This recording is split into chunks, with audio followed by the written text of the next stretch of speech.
How's it going, folks? Welcome back to part 4 of What If Manchukuo Survived. If you liked this video, be sure to leave a like afterwards and share it, as well as give me your feedback in the comments. Now, let's get into it. At 4:55 in the morning on October 25th, 1945, the Gondo Special Force, under the command of Captain Takagi Masao, reached the forests near the outskirts of the city of Mohe undetected. Early scouting reports showed that the city had been fortified by the communist rebels and that much of the city's populace had given them quarter and supported their actions in the uprising. Captain Takagi ordered his forces to advance and retake the city, striking just before sunrise to take advantage of the element of surprise. The Battle of Mohu had begun.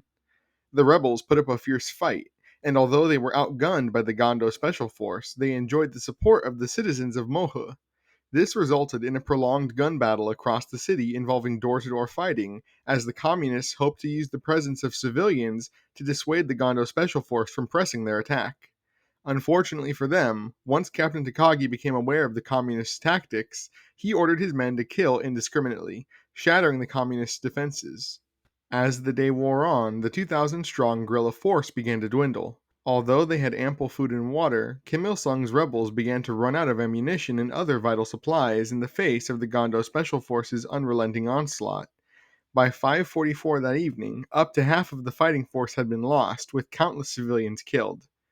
Fighting continued well into the night. By the early morning of the 26th, much of the city had been retaken by Manchukuo forces as the communists debated their next course of action. Kim Il-sung soon decided to attempt a breakout from the northwestern quadrant of the city, retreat across the border to the Soviet Union, and regroup there. The breakout retreat was scheduled to be conducted at 3 o'clock, but the retreat was forcibly moved up after Takagi's men set fire to the multiple city blocks still under guerrilla control. The wood buildings were extremely flammable, leading to a massive inferno and a disorganized retreat as the guerrillas, many suffering from smoke inhalation, hastily fled their protective cover. The rear defensive lines covering the retreat quickly collapsed following the arrival of armored vehicles and air support from General Genrikh Lyushkov. Caught in the crossfire, the communists were massacred, including the non-combat personnel who'd accompanied the fighters in their quest to initiate a people's socialist revolution in Manchukuo. The most consequential casualties of the breakout attempt were Kim Il-sung's wife, Jong-suk, and his son, Yuri. Kim Il-sung himself had been part of the armed guard covering the escape and was witness to the massacre. As fate would have it, Kim would be recognized as the rebel leader just before Takagi's men could gun him down, and he was taken alive, with Captain Takagi seizing the distraught guerrilla fighter and taking him prisoner. That night, a heavy snow fell upon Mohe as much of the city had turned to smoldering ruins. Kim Il-sung was reported to have cried out for his family throughout the night until he was forcibly gagged on Takagi's orders. In the freezing temperatures, he would lose 4 toes to frostbite. On October 27th, scouts reported to General Terentij Shtaikov, leader of the Soviet Far Eastern Military Council, that, without prior orders, Red Army Major Kim Il-sung had led a failed cross-border raid and was now a prisoner of war in Manchukuo. Shtaikov, who'd assumed that it had been the Americans who'd put down the revolutionary revolt, is shocked to learn that it was in fact Manchukuo forces who'd retaken Mohe without American involvement. Kim Il-sung's failed raid taught the Soviets many important lessons about Manchukuo. The Manchukuo military had improved since the American takeover of the region amidst General Wainwright's military reforms. Kim Il-sung, who'd all too quickly fallen back on his old guerrilla ways following the end of the war, had acted rashly, failing to take into account Wainwright's stabilizing actions, and this had cost him everything. Emperor Puyi and the Japanese were no longer running the show, and everything that the Soviets thought they'd known about Manchukuo had to be rethought. If the Red Banner was ever to fly over the plains of Manchuria, impromptu attacks would not suffice. At the same time, with US forces on the border, an outright invasion would provoke World War III. Instead, the Soviets decided that there would need to be a coordinated attack on the Manchukuo state and military by internal actors to provoke a protracted guerrilla war that would serve to bog down the American occupation forces and provoke an American withdrawal from Manchuria. Shortly after the Mohe incident, the Soviet Politburo took a greater interest in the liberation of Manchukuo, and plans to overthrow the government of Manchukuo were quietly drafted. General Shnikov himself was placed in charge of organizing the overthrow of the government, and by November 1st, he had reached out to Moscow, informing them that he'd found the perfect candidate to serve as the leader of the Manchurian Communist conspiracy. Captain Takagi soon returned to Harbin after his victory at Mohu. He'd successfully completed his mission, retaken the city, exterminated the communists, and he'd even taken the Tiger of Pochonbo as his prisoner. On November 1st, Captain Takagi turned Kim Il-sung over to American custody, delivered his mission report to General Wainwright, and was promoted to major. Although it had been ongoing since July, the rest of October and early November had seen Chinese immigration to Manchukuo hit a fever pitch following the Soviet liberation of China. Of the millions of Chinese people, the vast majority had decided to remain in China. However, the Chinese upper class, celebrities, anti-communists, organized crime syndicates, and surviving Japanese collaborators all comprised a massive wave of immigration of roughly 2 million people from China to American Manchukuo throughout the summer and fall of 1945. By this point, General Wainwright's main objective had been predetermined by Washington: find a suitable leader for Manchukuo, set up elections, and end the American occupation as quickly as possible. Washington hoped to limit its occupation forces to the Yamada Line and have local authorities rule Manchukuo. For President Truman, Japan was to be the main focus of the United States in East Asia. Manchukuo was nothing more than a bulwark to prevent the spread of communism. The United States initially wavered when choosing whether to back a Japanese or a Chinese leader for the multi-ethnic region of Manchukuo, cognizant of the fact that while the region would be more likely to support a Chinese leader, the support of the Manchurian Japanese ruling class was more pertinent to sustaining stability in the region and supporting American interests. Eventually, at General Wainwright's urging, the Americans decided to back an anti-communist Chinese leader for the position of Prime Minister of Manchukuo, much to the chagrin of General MacArthur in Tokyo. After an exhaustive search, the American government decided to push for the political comeback of Chiang Ching-kuo, the son of late Chinese President Chiang Kai-shek, who had lived in exile in San Francisco since the fall of General Sun's government 10 years prior. Although the younger Jiang originally refused to have anything to do with Manchukuo, news of the impending ascension of the anti-Japanese Zaifeng as emperor caused Jiang to reconsider Manchuria as a viable option for his own future goals. With the Soviets now ruling China, Manchuria was the last bastion where the Chinese people had a chance to prosper under his authority, which the United States promised would be exercised independently of Washington's meddling. The offer to Jiang was made with Washington confident that the younger Jiang would easily win the upcoming elections against the Concordia Association, amidst the anti-Japanese sentiments that were running high in Manchukuo at the time. After careful consideration and encouragement from his family, friends, and closest political advisors, on November 31st, 1945, Chiang Ching-kuo agreed to restart his political career in Manchukuo. On December 1st, 1945, Chiang Ching-kuo and his family arrived via military aircraft in Harbin, where they were welcomed by massive cheering crowds.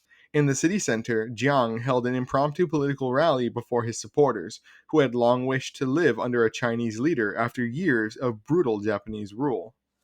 Before a crowd of thousands, Jiang announced the relaunch of his political career and the formation of the Iron Blood Party, a social democratic party that would advocate for the interests of the Han Chinese in the land Jiang called Chinese Manchuria. Now, unlike in our timeline where the Japanese were expelled or fled from Manchuria after World War II, in this timeline all of the Japanese who'd settled in Manchukuo remained after the war due to the American occupation force not persecuting them. Even so, Manchukuo's population remained overwhelmingly Han Chinese, with the Chinese comprising 65% of Manchukuo's total population of 36 million people, followed by the Manchus at 27%, the Russians at 5%, and the Japanese, Koreans, and Mongols comprising the other 3%. Jiang stated that this demographic situation meant that the Chinese deserved to have a larger say in the nation's governance than anyone else, especially after decades of Japanese tyranny. Sympathetic to the Manchus as a result of their mistreatment by the Japanese, as well as the Russians due to his wife being from Belarus, Chiang Ching-kuo states that both groups are welcome in the Iron Blood Party. Strikingly, the rest of his speech makes no mention of the Koreans, Mongols, or Japanese who live in Manchukuo, leaving many members of these ethnic groups alarmed. The controversial speech results in Jiang receiving a scolding from General Wainwright, to which Jiang would respond, If you want a puppet to say whatever you want, go ask Puyi to run for office. But if you want me to lead this nation, I will lead it my way. Speaking of the emperor, on December 10th, 1945, Emperor Puyi officially abdicated the throne of Manchukuo, leaving for Scotland by plane that same day. After Puyi's abdication, his father, Zaifeng, ascends the throne. The ceremony was unlike any other enthronement in Chinese history. There was no pageantry, no ceremonial items or outfits, not even a crowd. Instead, it was only Emperor Zaifeng, members of his inner circle, local religious figures, and Manchu shamans. Emperor Zaifeng wore his everyday clothing to the enthronement. At 7:30 in the morning on December 10th, 1945, Aisin Joro Zaifeng officially became the second emperor of Manchukuo. Newspaper headlines across the nation were graced with the message, "Long live the Emperor, Zaifeng, reclaimer of the mandate of heaven and redeemer of Manchuria." Zaifeng takes up residence in Harbin's old yamen, or administrative office. The yamen is soon extensively remodeled into a new palace called the Palace of Unity. This was because the new emperor was unwilling to return to the Salt Palace in Xinjing, calling it, quote, depressing by design. Emperor Zaifeng takes the throne at an important moment, as the occupation authority and administrators are busy drafting a constitution for post-war Manchukuo. The 1945 Manchukuo Constitution transformed Manchukuo from a totalitarian state into a parliamentary democracy, wherein political power was held by an elected head of government, while an unelected head of state, the emperor, held the ceremonial role of confirming new heads of government. Another major change was the reorganization of Manchukuo's provinces, with the old Japanese system being abolished and replaced by newly reorganized provinces listed as follows: Mukden Province, formerly Fengtian, which incorporated the entirety of the Kwantong Lease territory; Jiren Ula, formerly known as Jilin; Sahalian Ula, formerly known as Heilongjiang; Rehe Province, which was unchanged; and Xianglan Province, which was formerly divided into east, west, north, and south.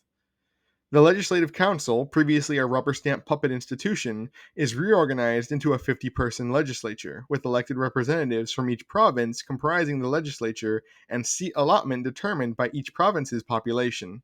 The Legislative Council was to meet in the new Harbin Legislative Council building, modeled after the old General Affairs State Council building in Xinjing. On December 15th, the 1945 Manchurian-American Treaty of Friendship and Mutual Defense is signed by Emperor Zaifeng and General Wainwright. The treaty stipulates that Manchukuo's first democratic elections are to be held on April 25th, 1946, after which the American occupation of Manchukuo would end and power would be transferred to the new government. The treaty also established joint American and Manchurian control of the Yamada Line under the jurisdiction of United States Forces Manchuria, or USFM for short, a sub-unified command of the United States Armed Forces operating on the Manchukuo-Soviet border. With Zaifeng's, and by extension the United States' approval, election season begins with a race between two parties, the Concordia Association, led by Ruan Zhenduo, and the Iron Blood Party, led by Chiang Ching-kuo. However, soon enough, several developments upend election season in Manchukuo.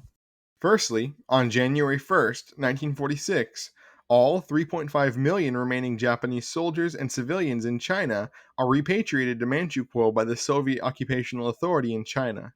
While the vast majority continued onwards to Japan, roughly 500,000 soldiers, consumed by the shame of their defeat and unwilling to face their peers and families, decide to remain in Manchukuo indefinitely and build a new life there.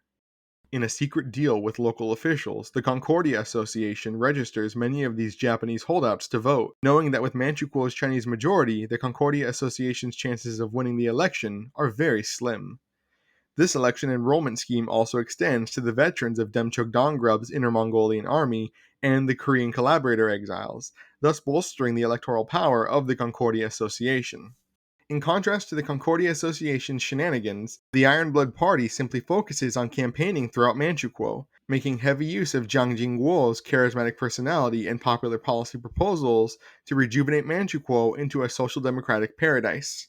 At the same time, Jiang's focus on courting Han-Chinese voters drives most of Manchukuo's non-Chinese into the hands of the Concordia Association. An additional upheaval occurs on February 2nd, 1946, when a steamship from Hong Kong arrives in Dalian. On board the ship was Wang Yongjiang, Manchukuo's former deputy prime minister who'd fled the nation 10 years prior in the aftermath of Zhang Zuolin's assassination. Wang, a beloved and legendary figure in Manchuria for his expert technocratic governance and good stewardship of the economy, was welcomed back by the people of Manchuria with open arms. The old politician had spent many years in Hong Kong before being forced to flee once more to British Tibet during the upheaval of World War II. Now Wang, well into his 70s, had returned to Manchuria to live out the rest of his life. However, Wang quickly found himself in politics again after receiving multiple overtures from the Iron Blood Party to join Chiang Ching-kuo's campaign as the nominee for deputy prime minister. With reluctance, in the service of his nation, Wang Yongjiang accepted Jiang's offer and joined the Iron Blood Party. Despite some of their dirty tactics, the Concordia Association also made genuine strides in improving its political power and prestige. Many of the party's leadership had worked hard in the months after the American liberation to restore the party to its original character. Old party members and leadership expelled by the Kuomintang army were welcomed back with open arms. The party's propaganda wing worked hard to spread the message that the Concordia Association's desire was a multicultural, democratic Manchukuo. While the party base was mainly Japanese, Korean, Mongolian, and Russian, there were some Chinese and Manchus who supported the party as a result of its rebranding after the war. The main advantage of the Concordia Association over the Iron Blood Party was the fact that Manchukuo's elite all supported them, and accordingly, the Concordia Association was better funded than the Iron Blood Party. The run-up to the 1946 election season also saw the entrance of several political newcomers. The first was Lin Zhe. Lin, a peasant farmer from Shanxi province, initially traveled to Manchukuo as part of the post-war Chinese migration in search of a life free from Soviet oppression. However, Lin quickly emerged as a major leader amongst the migrant community due to his strong will and charisma. By September 1945, Lin had been informally appointed as leader of the Chinese migrant community and soon got to work in earnest as a labor organizer for vulnerable migrants in the city of Xinjiang. Lin himself later mentioned that his desire to become active in politics was first stoked after attending Chiang Ching-kuo's first major rally and hearing the Iron Blood speech. As election season begins, egged on by his community to run for office, Mr. Lin quickly rises to national prominence after becoming the favored candidate for Mukden province's second representative seat as a candidate of the Iron Blood Party, due to his charisma and appeals to populist rhetoric. By the spring of 1946, Lin Zhe's campaign of hope and positivity had been co-opted by Chiang Ching-kuo and the Iron Blood leadership due to Lin's popularity. The second major political newcomer came from a very unorthodox background for a politician. Emerging as a major figure in the Concordia Association was famed Manchurian actress Li Xianglan. Miss Li, then only 25 years of age, was a Manchurian of Japanese origin, despite also having strong ties to Chinese culture as a result of having been raised amongst the Chinese in Manchuria. Li, a famed star of Manet, Manchukuo's controversial propaganda film studio, had been one of many ethnic Japanese expelled from China by the Soviet occupational authority. While many other famous actors returned to Japan, Li Xianglan decided to remain in her hometown of Fushun, Manchukuo. In the aftermath of the horrific war and seeing the crushing poverty affecting Manchukuo, a fire was lit in the young woman, who decided to use her fame and resources to effect change in Manchukuo. Throughout her life, Li had struggled to reconcile her conflicting identities, and the Concordia Association's message of ethnic harmony and unity greatly appealed to her. Although their wartime activities and corruption had sullied their public image somewhat, Li viewed the party program of multiculturalism as a solid platform with which to reconcile the various communities of Manchukuo after the horrific violence and brutality of the Yamada Otozo regime. On January 31st, 1946, Li Xianglan journeys to the Fushun Party office of the Concordia Association. Once there, she registers as a card-carrying party member and also registers to vote. After registering with the Concordia Association, Li Xianglan meets with party leader Ruan Zhenduo. Ruan is thrilled that such a famous celebrity had joined the party and offers Li Xianglan a substantial amount of money to appear at party events and in propaganda. However, after what had already seemed like a lifetime of being used for propaganda, Li Xianglan declines. Instead, Li states that she wishes to stand for election as the Concordia Association candidate for the Fushun district of Mukden province, her hometown. Baffled, yet curious, after questioning her, Ruan determines that Li is serious about entering politics. Hoping to gain the support of Manchukuo's women, who had just been given the right to vote via the new constitution, Ruan agrees to support Li in her campaign to become the representative for Fushun District. Following this, the Concordia Association works behind the scenes to obfuscate her past as a Japanese propagandist by destroying many of her old films.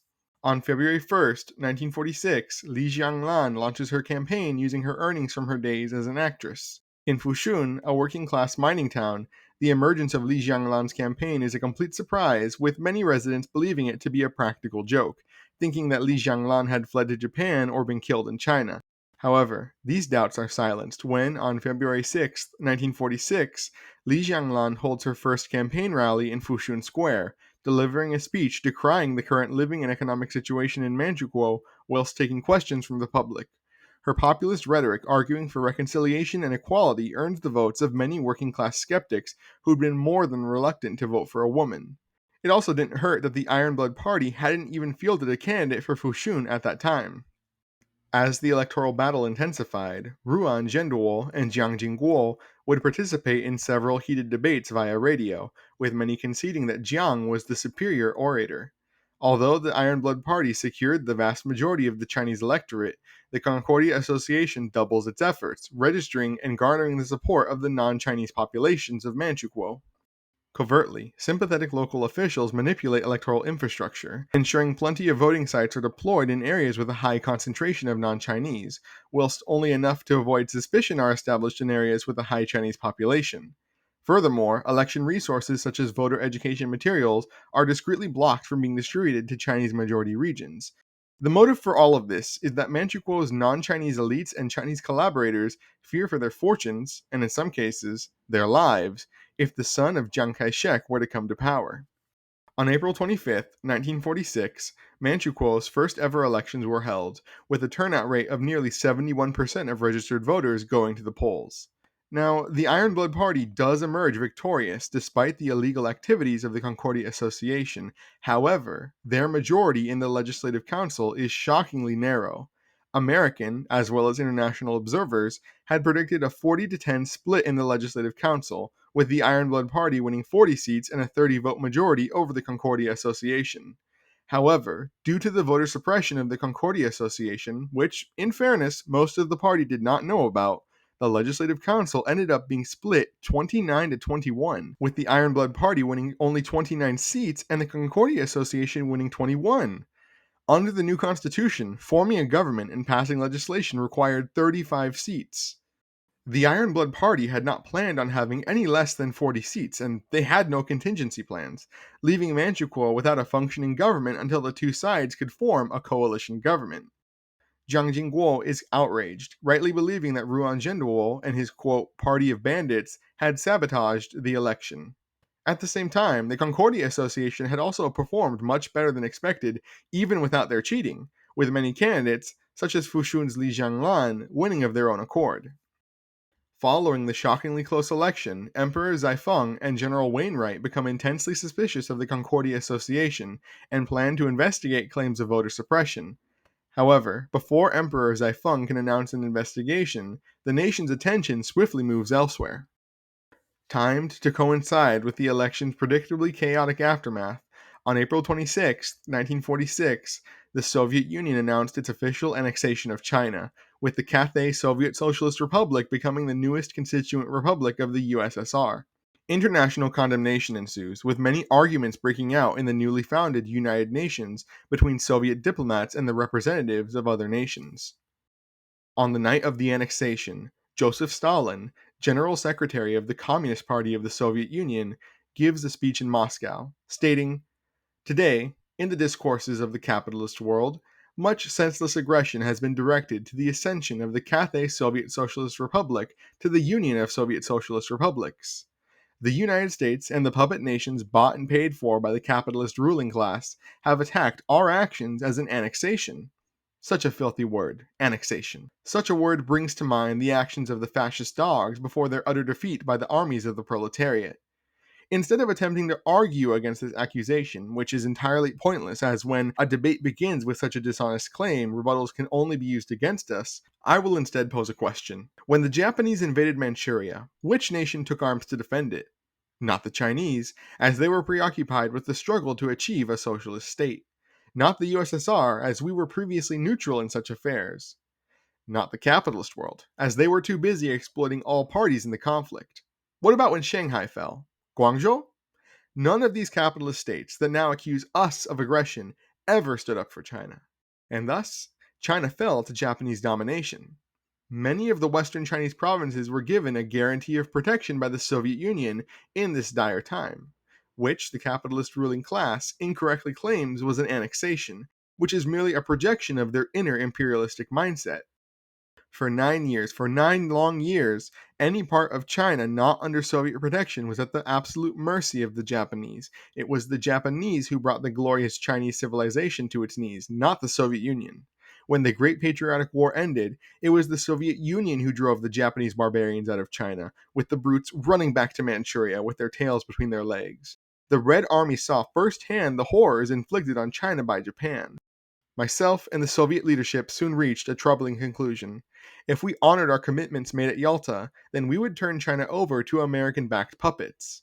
These puppets are not fit to rule, and the type of rule they would have implemented would have been disastrous for China. We see this now in the chaos of Manchukuo, and whatever they prefer to call themselves nowadays, we all know the truth. They are an American colony. The people there are exploited. They are desperate. If the capitalists had their way, the Chinese would have been enslaved all over again, except this time by the capitalist ruling class.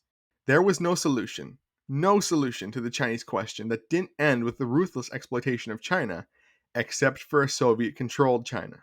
The decision to incorporate our Chinese brethren into our great socialist motherland was not made to exploit it for our own gain, but was instead made as a part of our post-war humanitarian mission to further peace and prosperity amongst the colonized peoples of the world. The reason why the capitalist world is angered by this is not because they support democracy, far from it. The incorporation of China into the Soviet Union angers the capitalists because they are missing out on the chance to exploit 550 million Chinese people to support their consumerist, warmongering societies. And now we stand on the precipice of further war. We know what the Japanese did in Manchukuo. We know the Americans are continuing what the Japanese started. The American claim to Manchukuo is absolutely without merit, especially considering that this puppet state incorporates land that rightfully belongs to the Cathay Soviet Socialist Republic. And yet, while the West couldn't be bothered to send a single weapon to stop the Japanese in Shanghai, it is poised to sacrifice millions for Manchukuo. This is simply a reflection of the West's main priority: supporting oppressive regimes to prevent the workers of the world from uniting.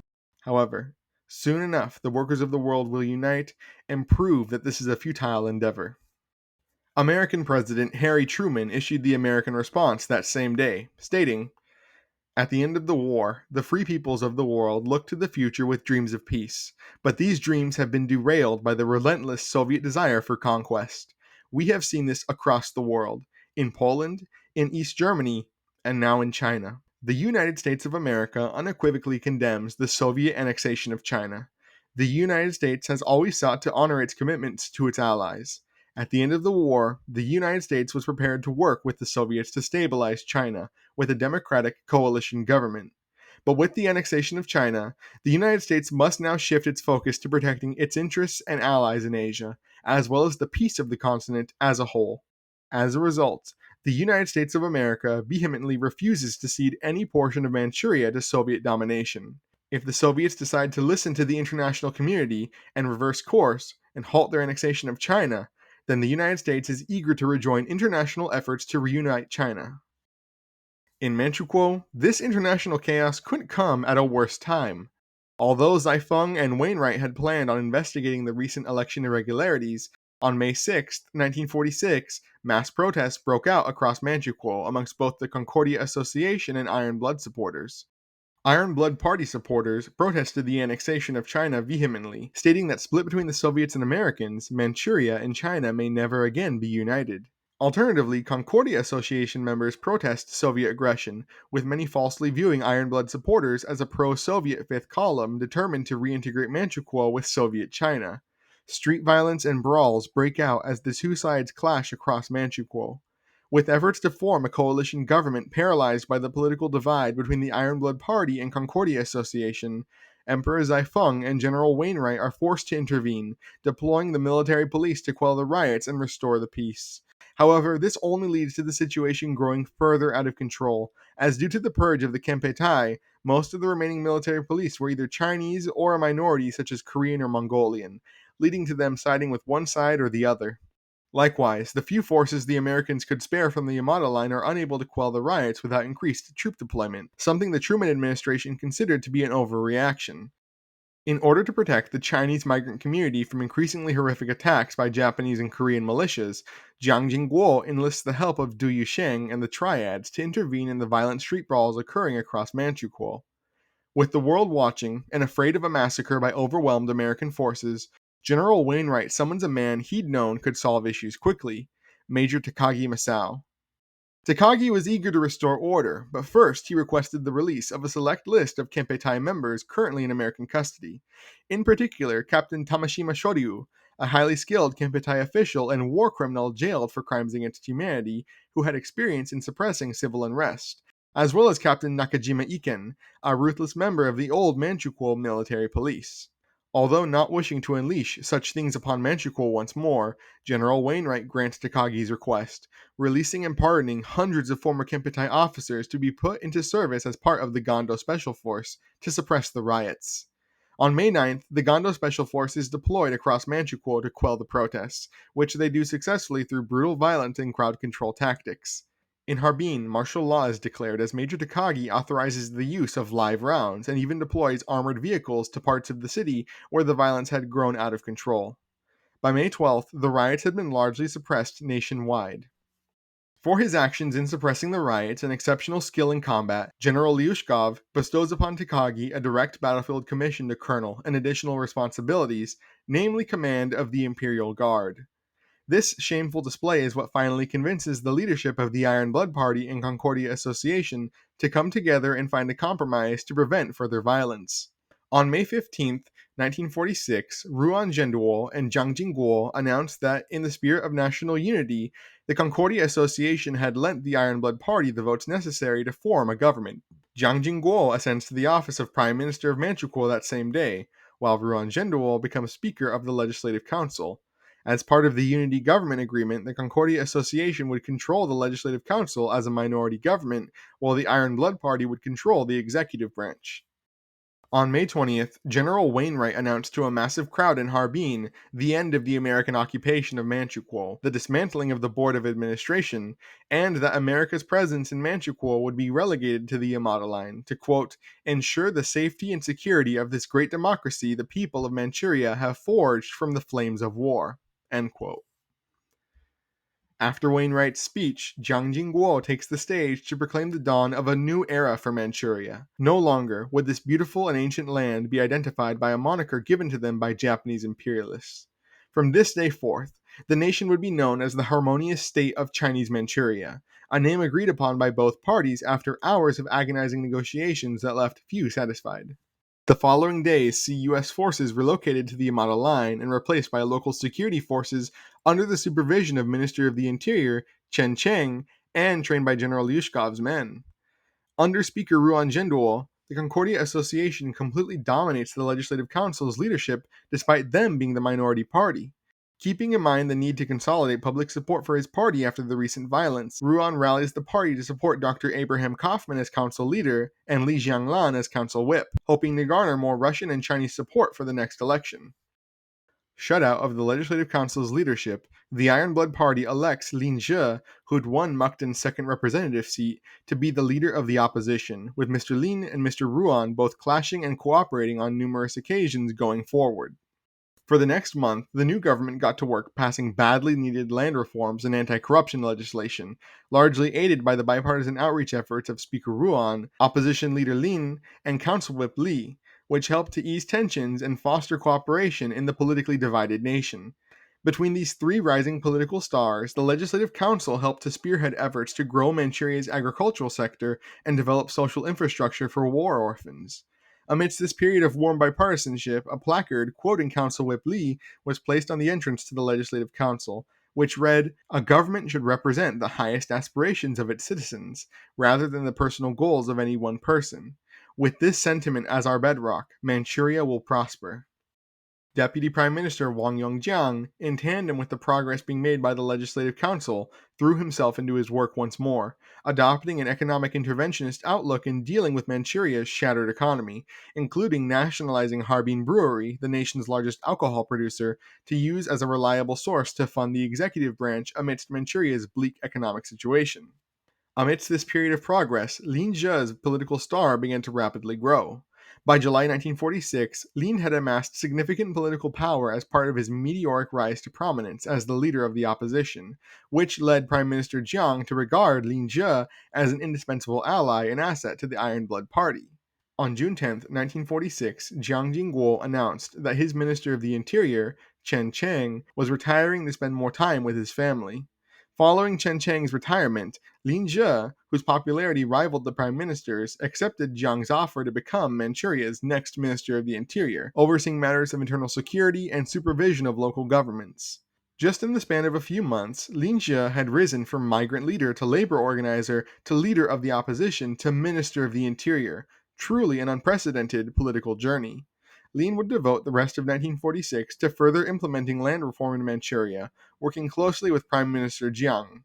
Likewise, during this time, Lin's political allies began to supplant older established employees at the Ministry of the Interior, with some officials dating back to the Zhang Zuolin era complaining publicly that they felt pressured to leave or had been let go without notice. Furthermore, Lin would achieve great success with the launch of an original program called the Migrant Farmer Unity Corps, which would see Chinese migrants sent to work on large farms to help increase crop yields, as well as help them adjust to life in Manchuria. Under Lin, the Ministry of the Interior, with Jiang's blessing, expanded its role in national security, overseeing the development of new police forces in tandem with General Lyushkov, and promoting greater cooperation between the police and the Manchurian Imperial Armed Forces. Furthermore, the ministry began establishing intelligence departments, which was not a matter normally under their purview. Lin's justification was that, with an ever-present communist threat, after the Battle of Mohe, the Ministry of the Interior had a full mandate to access any and all information regarding state security and matters of national defense to prevent future communist rebellions, an idea that gained traction in the Manchurian Imperial Armed Forces, specifically with Colonel Takagi, who applauded Lin's proactiveness. By the end of September 1946, crime had plummeted nationwide as Lin's work in expanding the duties of the Ministry of the Interior began bearing fruit amidst a crackdown on the triads and the Yakuza. A persistent issue remained, however. Despite Lin Zhe's reorganization of the bureaucracy, General Lyushkov had failed to do the same with the military. Corruption remained a major problem in the Manchurian Imperial Armed Forces, mainly because General Wainwright's prior reforms concerned themselves more with efficiency and the structure of the institution rather than the character of those who served in it. This caused the government, as well as many soldiers, to begin losing faith in Lyushkov's abilities. Wary of Lin's rise to power and feeling her position was threatened, on September 3, 1946, Minister of Information Kawashima Yoshiko publicly denounced Lin's conduct as Minister of the Interior in an open letter, stating that Lin and his cronies at the Ministry of the Interior had been exerting pressure on the Manchurian intelligence community and were attempting to seize control of their responsibilities.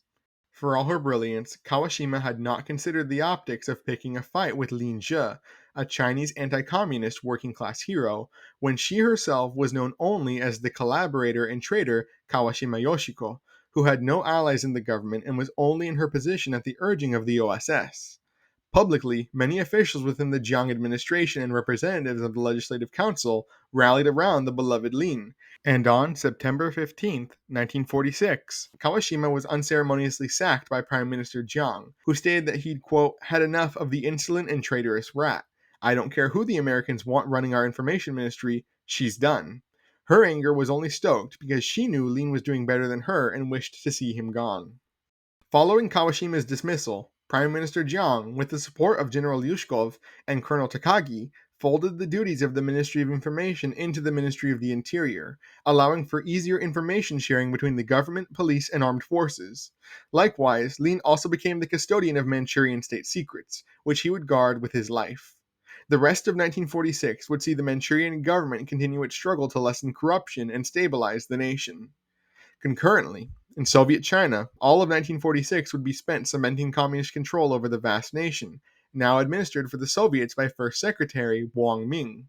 As part of the Manchurian government's efforts to shift its agricultural sector away from opium production and towards more reputable crops, September would see a bill co-authored by Li Xianglan and one of Manchuria's top scientists, Dr. Wu Jiangchun, create a new seed distribution program. This program, known as the Manchurian Seed Cooperative, was created to provide diverse cultivars of disease-resistant seeds, ranging from sorghum to beans. The target audience was Chinese farmers who'd benefited from the land reform, in order to help them grow their wealth as well as diversify the nation's food supply and end hunger nationwide.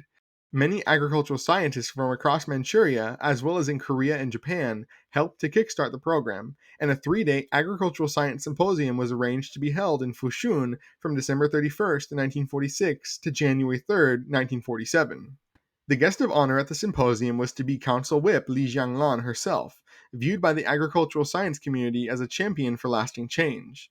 Miss Li happily accepted the invite, declining invitations to multiple Western-style New Year's Eve parties in order to attend the symposium. Another notably absent face from Manchuria's Western New Year's Eve celebrations was General Yushkov and the Manchurian High Command, who were off with many of the nation's divisions conducting military drills and war games near Mohe after a dossier was internally published by the Ministry of the Interior warning of an impending troop buildup on the Soviet-Manchurian border. Winter 1946 was a time of reflection for Manchuria. It wasn't the same nation it had been the year before, and its people were determined to never return to the horrors of the past. On December 31st, 1946, the people of Manchuria held hope in their hearts for the year 1947, for it to be a good year that would bring prosperity and restore hope. Honestly, I wish I could just end the video here and tell you this is where Manchuria's story ended. In fact, if that's what you want, go ahead. But Manchuria's story doesn't end here. At the end of the Second World War, the OSS had established a policy that all pertinent documentation of the true extent of Japanese war crimes in Manchuria would be classified and kept under seal until the year 1995. OSS agent Alan Dulles had warned General Wainwright that if the true nature of the horrific crimes were known, a powder keg would be ignited in Manchuria. Wainwright had passed down this knowledge to Emperor Zaifeng, Kawashima Yoshiko, and Prime Minister Jiang. But these efforts to hide the truth had been in vain. On the morning of January 1st, 1947, several national newspapers published a bombshell report known as the Secret Dissertation on the Crimes of Manchukuo. In this bombshell essay, every single catalogued atrocity ever committed by the Japanese Empire in Manchuria was exposed and painstakingly documented to the very last minute detail.